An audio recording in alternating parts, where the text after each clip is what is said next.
Okay, so our tutorial for today will be about ballast water management system. So first misconception about ballast water management system, this is not part of MARPOL annexes. So there will be a trick question sa inyo na pag tinanong kayo, di ba, sinabi mo na yung 6 annexes. So magsasabi po yung interviewer na where does the ballast water management comes in? So hindi mo siya sasabihin na Annex 7 siya, kundi it is an independent convention that was created last 2004.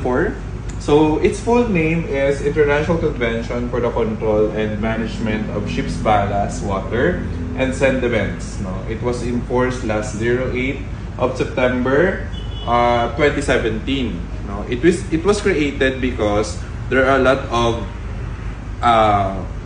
mga viable species na hindi dapat nasasama sa isang lugar papunta sa isang lugar. Kaya po yung slogan nila is stopping the spread of invasive aquatic species.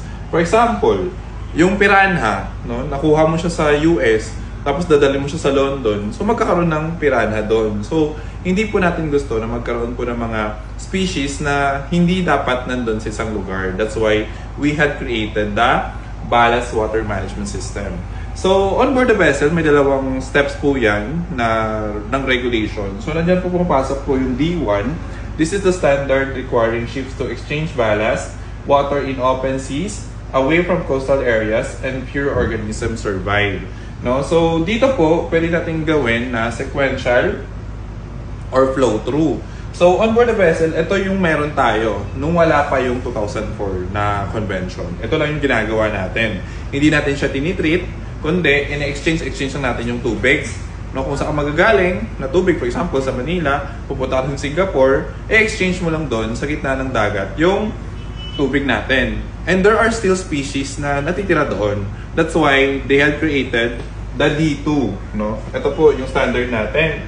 The standard specifying the maximum amount of viable organism allowed to be discharged, including specified indicator, microbes harmful to human health. Because evidently, according to the research po ng IMO at ng mga biologists, there are really a lot of invasive species na nandun sa isang lugar na hindi dapat nandun. And it affects really the biodiversity po nung dagat natin.